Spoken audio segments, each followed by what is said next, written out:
जय श्री कृष्णा। श्री राम जी भाई लक्ष्मण समेत सीता जी को खोजते हुए चले जा रहे हैं।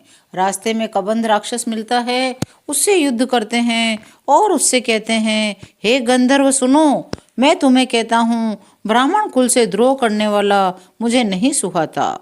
मन वचन और कर्म से कपट छोड़कर जो भूदेव ब्राह्मणों की सेवा करता है, मुझ समेत ब्रह्मा शिव आदि सब देवता उसके वश में हो जाते हैं। शाप देता हुआ, मारता हुआ, कठोर वचन कहता हुआ भी ब्राह्मण पूजनीय है, ऐसा संत कहते हैं। शील और गुण से हीन भी ब्राह्मण पूजनीय है, गुण गणों से युक्त और ज्ञान में निपुण भी शूद्र पूजनीय नहीं है। श्री राम जी ने अपना भागवत धर्म कहकर उसे समझाया, अपने चरणों में प्रेम देखकर वह उनके मन को भाया। तदनंतर श्री रघुनाथ जी के चरण कमलों में सिर नवाकर कबंध राक्षस अपनी गति गंधर्व का स्वरूप पाकर आकाश में चला गया। उदार श्री राम जी उसे गति देकर शबरी जी के आश्रम में पधारे। शबरी जी ने श्री रामचंद्र जी को घर में आए देखकर मुनि मतंग जी के वचनों को याद करके बड़ी प्रसन्न हो गईं। कमल सदृश नेत्र, विशाल भुजा वाले, सिर पर जटाओं का मुकुट, हृदय पर वनमाला धारण किए हुए सुंदर सांवले और गोरे दोनों भाइयों के चरणों में शबरी जी लिपट पड़ी। वे प्रेम में मगन हो गई, मुख से वचन नहीं निकलता, बार बार चरण कमलों में सिर नवा रही है। जल लाकर आदर पूर्वक दोनों भाइयों के चरण धोए, उन्हें सुंदर आसनों पर बिठाया। अत्यंत रसीले स्वादिष्ट कंद मूल फल लाकर राम जी को दिए। प्रभु ने बार बार प्रशंसा करके प्रेम सहित खाया। प्रभु को देखकर शबरी जी का प्रेम अत्यंत बढ़ गया। वे कहने लगी, मैं आपकी किस प्रकार स्तुति करूं? मैं नीच जाति की और अत्यंत मूढ़ बुद्धि हूँ, जो अधम से भी अधम हैं। स्त्रियां उनमें भी अत्यंत अधम हैं, उनमें भी हे पाप नाशन मैं मंद बुद्धि हूँ। रघुनाथ जी ने कहा, हे भामिनी मेरी बात सुन, मैं तो केवल एक भक्ति ही का संबंध मानता हूँ। जाति पाति कुल धर्म बड़ाई धन बल कुटुंब गुण और चतुरता, इन सब के होने पर भी भक्ति से रहित मनुष्य कैसा लगता है, जैसे बादल जलहीन बादल शोभाहीन दिखाई पड़ता है। मैं तुझसे अब अपनी नवदा भक्ति कहता हूँ, तू सावधान होकर सुन, मन में धारण कर। पहली भक्ति है संतों का सत्संग, दूसरी भक्ति है मेरे कथा प्रसंग में प्रेम, तीसरी भक्ति है अभिमान रहित होकर गुरु के चरण कमलों की सेवा, चौथी भक्ति है कपट छोड़कर मेरे गुण समूहों का गान कर, मेरे राम नाम का मंत्र का जाप कर, मुझ में दृढ़ विश्वास कर, यह पांचवी भक्ति है। छठी भक्ति है इंद्रियों का निग्रह, शील, बहुत कार्यों से वैराग्य, निरंतर संत पुरुषों के आचरण में लगे रहना। सातवीं भक्ति है जगत भर को समभाव से मुझ में ओत प्रोत देखना, संतों को मुझसे भी अधिक करके मानना। आठवीं भक्ति है जो कुछ मिल जाए उसी में संतोष करना, स्वप्न में भी पराये दोषों को न देखना। नवीं भक्ति है सरलता, सबके साथ कपट रहित बर्ताव करना, हृदय में मेरा भरोसा रखना, किसी भी अवस्था में हर्ष और विषाद का न होना। इन 9 में से जिनके एक भी भक्ति होती है, वह स्त्री पुरुष जड़ चेतन कोई भी हो, मुझे वह अत्यंत प्रिय है। तुझमें तो सभी प्रकार की भक्ति दृढ़ है, अतः जो गति योगियों को भी दुर्लभ है, वही आज तेरे लिए सुलभ हो गई है। मेरे दर्शन का परम अनुपम फल तो यही है, जीव अपने सहज स्वरूप को प्राप्त हो जाता है। हे भामिनी, अब यदि तू गजगामिनी जानकी की कुछ भी खबर जानती हो तो बता। शबरी ने कहा, हे रघुनाथ जी, आप पंपा नामक सरोवर को जाइए, वहां आपकी सुग्रीव से मित्रता होगी। हे देव, वह सब हाल बताएगा। आप सब जानते हुए भी मुझसे पूछते हैं। बार बार प्रभु के चरणों में सिर नवाकर प्रेम सहित उसने सब कथा सुनाई। सब कथा कहकर भगवान के मुख का दर्शन कर हृदय में उनके चरण कमलों को धारण किया और योगाग्नि से देह को त्याग कर दुर्लभ हरिपद में लीन हो गई। तुलसीदास जी कहते हैं, अनेकों प्रकार के कर्म अधर्म और बहुत से मत, ये सब शोकप्रद हैं। हे मनुष्यों, इनका त्याग कर दो, विश्वास करके श्री राम जी के चरणों में प्रेम करो।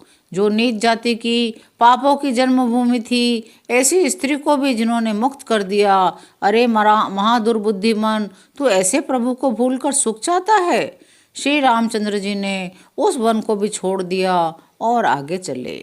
प्रभु विरही की तरह विषाद करते हुए अनेकों कथाएं और संवाद कहते हैं लक्ष्मण, जरा वन की शोभा तो देखो, इसे देखकर किसका मन शुद्ध नहीं होगा।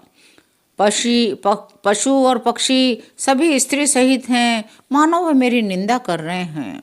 हमें देखकर जब डर के मारे हिरणों के झुंड भागने लगते हैं, तब हिरनियां उनसे कहती है, तुमको भय नहीं, तुम तो साधारण हिरणों से पैदा हुए हो, अतः तुम आनंद करो। ये तो सोने का हिरण खोजने आए हैं। हाथी हथिनियों को साथ लगा लेते हैं, वे मानो मुझे शिक्षा देते हैं, स्त्री को कभी अकेली नहीं छोड़ना चाहिए। भली भांति चिंतन किए हुए शास्त्र को भी बार बार देखते रहना चाहिए। अच्छी तरह सेवा किए हुए को भी राजा को वश में नहीं समझना चाहिए। स्त्री को चाहे हृदय में ही क्यों न रखा जाए, परंतु युवती, स्त्री, शास्त्र और राजा किसी के वश में नहीं रहते। इस सुंदर बसंत को देखो, प्रिया के बिना मुझे ये भय उत्पन्न दे रहा है। मुझसे विरह से व्याकुल, बलहीन, बिल्कुल अकेला जानकर कामदेव ने वन, भौरों और पक्षियों को साथ लेकर मुझ पर धावा बोल दिया है। परंतु जब उसका ये दूत देख गया कि मैं भाई के साथ हूँ, अकेला नहीं हूँ, तब उसकी बात सुनकर कामदेव ने मानो सेना को रोक कर डेरा डाल दिया है। अनेकों वृक्ष नाना प्रकार से फूले हुए हैं, कहीं कहीं सुंदर वृक्ष शोभा दे रहे हैं, कोयलें कूद रही है, मत वाले हाथी चिंगाड़ रहे हैं, तीतर बटेर पैदल सिपाहियों के झुंड हैं। कामदेव की सेना का वर्णन नहीं हो सकता। भौरों के गुंजार, भेरी और शहनाई हैं। हे लक्ष्मण, कामदेव की सेना को देखकर जो धीर बने रहते हैं, जगत में उन्हीं की प्रतिष्ठा होती है। इस कामदेव के एक स्त्री का बड़ा भारी बल है, उससे जो बच जाए वही श्रेष्ठ योद्धा है। काम, क्रोध और लोभ ये तीन अत्यंत प्रबल दुष्ट हैं। ये विज्ञान के धाम मुनियों के भी मनों को पल भर में शुद्ध कर देते हैं। लोभ को इच्छा और दंभ का बल है, काम को केवल स्त्री का बल है, क्रोध को कठोर वचनों का बल है। श्रेष्ठ मुनि ऐसा कहते हैं। शिव जी कहते हैं, पार्वती, श्री रामचंद्र जी तीनों गुणों से परे, चराचर जगत के स्वामी, सबके अंतर के जानने वाले हैं। उन्होंने ये बात कहकर कामी लोगों की दीनता दिखलाई है और विवेकी पुरुषों के मन में वैराग्य को दृढ़ किया है। क्रोध, काम, लोभ, मद और माया ये सभी श्री राम जी की दया से छूट जाते हैं, नष्ट हो जाते हैं। हे उमा, मैं तुम्हें अपना अनुभव कहता हूँ, हरि का भजन ही सत्य है, ये सारा जगत तो स्वप्न की भांति झूठा है। फिर प्रभु श्री राम जी पंपा नामक सुंदर और गहरे सरोवर के तीर पर पहुंचे। उसका जल संतों के हृदय जैसा निर्मल है। मन को हरने वाले 4 सुंदर घाट बंधे हुए हैं। भांति भांति के पशु जहाँ तहाँ जल पी रहे हैं। कमल के पत्तों की आड़ में जल का जल्दी पता नहीं मिलता, वैसे ही जैसे माया से ढके रहने के कारण निर्गुण ब्रह्म नहीं दिखता। उस सरोवर के अत्यंत अथाह जल में सब मछलियां सदा एक रस रहती हैं, सुखी रहती है। जैसे धर्मशील पुरुषों के सब दिन सुखपूर्वक बीतते हैं। रंग बिरंगे कमल खिले हुए हैं, भोरे मधुर स्वर से गुंजान कर रहे हैं। जल के मुर्गे और राजहंस बोल रहे हैं, मानो प्रभु को देखकर उनकी प्रशंसा कर रहे हों। सुंदर पक्षियों की बोली बड़ी सुहावनी लगती है।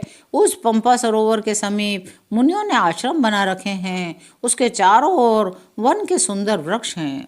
चंपा, मौलसिरी, कदम, तमाल, पाटल, कटहल, ढाक और आम आदि बहुत प्रकार के वृक्ष हैं।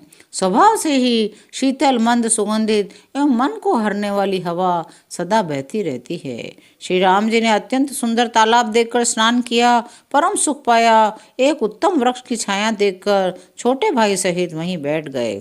सब देवता और मुनि आए, स्तुति कर करके अपने धाम को चले गए। कृपालु श्री राम जी परम प्रसन्न बैठे हुए छोटे भाई लक्ष्मण जी से रसीली कथाएं कह रहे हैं। भगवान को विरह युक्त देखकर नारद जी के मन में विशेष रूप से सोच हुआ। उन्होंने विचार किया, मेरे ही शाप को स्वीकार करके श्री राम जी नाना प्रकार के दुखों का भार सह रहे हैं, दुख उठा रहे हैं। आज की कथा यहीं विराम लेती है, शेष अगले अंकों में। जय श्री राम।